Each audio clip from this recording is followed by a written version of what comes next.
अजीब सी रोशनी जो निकल रही है धरती की गहराई से और वो इंसानों को पजेस करके उन्हें मार रही है। और ऐसा सिर्फ एक या दो लोगों के साथ नहीं बल्कि पूरी दुनिया में हो रहा है। आखिर क्या है उस रोशनी का रहस्य, जानेंगे आज की मूवी में, जो है 2020 में आई होस्ट के बारे में। मूवी का प्लॉट काफी ज्यादा अजीब है, तो हम इस मूवी को डिटेल में समझते हुए इसकी एंडिंग पे डिस्कस करेंगे। और वीडियो के लास्ट में मैं आपको इस मूवी के बारे में कुछ इंटरेस्टिंग फैक्ट्स भी बताऊंगा।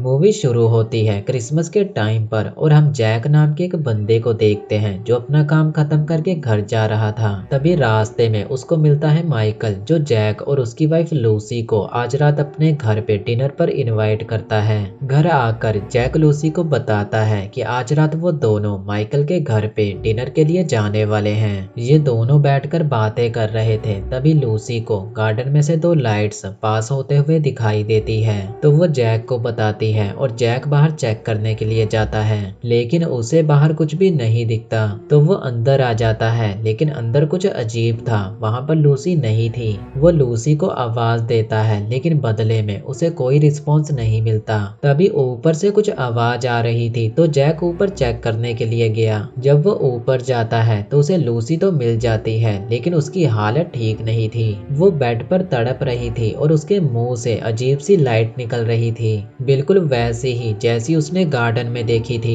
अब ये सीन यहीं पर कट होता है और हम आ जाते हैं माइकल के घर पे, जहां हम माइकल की फैमिली को देखते हैं, जिसमें है उसकी वाइफ कैस और वो एक कैंसर पेशेंट है, बेटा एरिक, बेटी लॉरिन और छोटा बेटा बेन। ये है माइकल की पूरी फैमिली और ये सभी बैठकर टीवी देख रहे थे। और टीवी में न्यूज आ रही थी कि पूरे शहर में इलेक्ट्रिसिटी को लेकर बहुत सारी प्रॉब्लम्स नोट की गई हैं, जिन्हें कुछ लोग सुपर नेचुरल इवेंट्स भी कह रहे हैं। तभी जैक और लूसी इनके घर आ गए, लेकिन उनका बिहेवियर कुछ चेंज था। माइकल तो इस पर ज्यादा ध्यान नहीं देता, लेकिन हम देखते हैं कि लूसी की आंखों में कुछ तो अजीब है। घर में आते ही सबसे पहले वो जीसस की फोटो को उल्टा कर देती है, जिससे हमें ये पता चल जाता है कि ये दोनों किसी बुरी शक्ति के द्वारा पजेस हैं। अब ये सभी डिनर करने बैठते हैं और माइकल की फैमिली तो काफी ज्यादा इंजॉय कर रही थी, पर जैक और लूसी चुपचाप बैठे हुए थे। ना तो वो कुछ खा रहे थे और ना ही कुछ बोल रहे थे।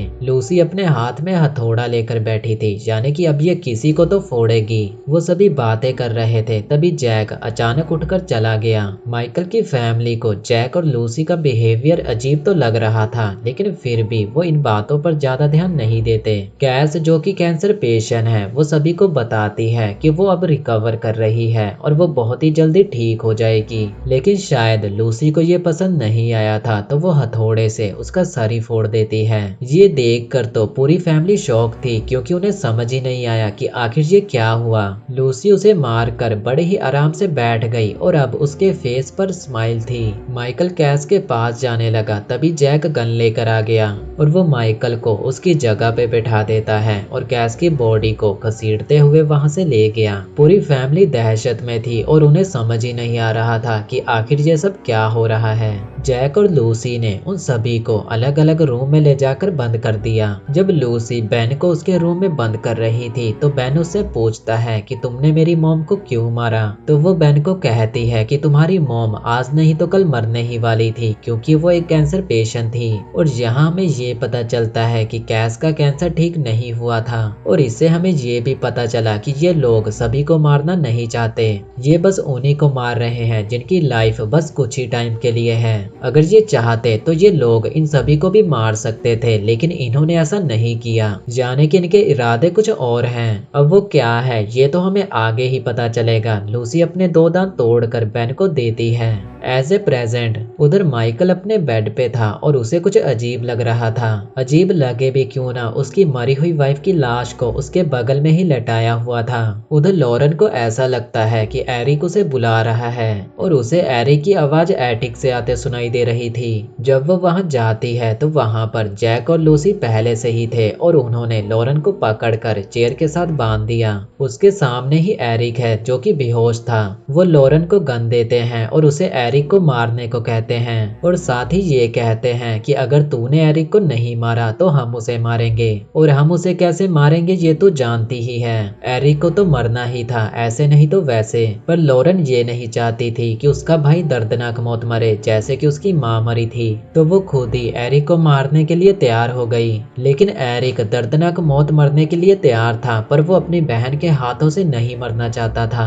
एरिक उससे भीख मांग रहा था, पर लॉरेन उसकी एक नहीं सुनती और वो उसे शूट कर देती है। पर यहाँ कुछ अजीब हुआ, गन में गोली ही नहीं थी और यहाँ एरिक को पता चल चुका था कि उसकी बहन ही उसे मार भी सकती है। और अब एरिक के दिमाग में बस यही चल रहा था कि उसे सबसे पहले अपनी बहन को ही मारना है। एरिक खुद को फ्री करने की कोशिश कर रहा था और वो खुद को फ्री कर भी लेता है, लेकिन इतने में वो दोनों वहां आ जाते हैं। तो एरिक वहां से भागकर सीधा पहुंचा अपने डैड के रूम के पास, पर दरवाजा अंदर से बंद था। इतने में वो दोनों वहां आ गए और वो एरिक और लॉरेन को घसीटते हुए लेकर गए बेसमेंट में, जहां उन्होंने सबसे पहले एरिक को एक टीवी के सामने बैठाया। टीवी में एक रोशनी दिखाई दे रही थी और ये रोशनी बिल्कुल वैसी ही थी। उस रोशनी को देखकर ऐसा लग रहा था जैसे कि वो रोशनी धरती के नीचे से ऊपर आ रही हो। जैसे जैसे वो रोशनी ऊपर आ रही थी, एरिक भी पजेस होते जा रहा था। जब वो रोशनी एकदम पास आ जाती है तो एरिक भी पूरी तरह पजेस हो चुका था।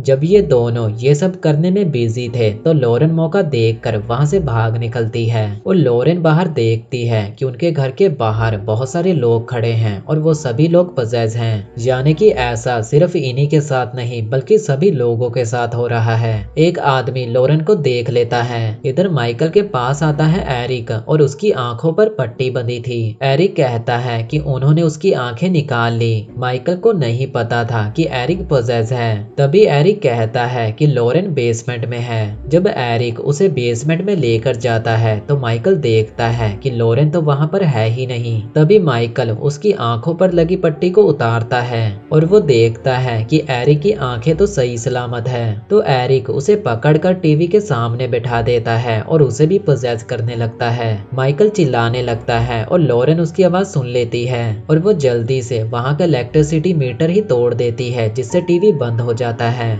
और माइकल पूरी तरह पजेस नहीं हो पाया। मौका देखकर वो एरिक को दबोच लेता है और अपनी पूरी जान लगाकर उसका गला दबाने लगता है। जब एरिक की सांसें रुकने ही वाली थी तभी वो लाइट उसके अंदर से बाहर निकल जाती है, पर माइकल ने उसे तभी छोड़ा जब एरिक मारा गया। इधर लॉरेन के पास लूसी पहुंच चुकी थी, पर यहाँ पर लॉरेन लूसी पर भारी पड़ती है और वो लूसी को एक पेड़ के साथ लटका देती है। लूसी के साथ भी वैसा ही होता है, उसकी सांसें रुकने से पहले वो लाइट उसके अंदर से बाहर निकल जाती है। पर लॉरेन भी उसके साथ वैसा ही करती है जैसा उसने उसकी मॉम के साथ किया था। वो भी उसका सर फोड़कर उसकी जान ले लेती है। इधर जैक माइकल को मारने ही वाला था, तभी वहां पर लॉरेन पहुंच गई। वो जल्दी से गन उठाती है और जैक को भी लेटा देती है। इस हाथापाई में माइकल भी मारा गया था। लॉरेन तुरंत बेन को लेकर वहां से निकलती है, लेकिन बेन भी पजेस था और उनके घर के बाहर ही बहुत सारे लोग आ चुके थे। यानी कि अब लॉरेन के पास बचने का कोई भी चांस नहीं था और यहीं पर ये मूवी खत्म हो गई।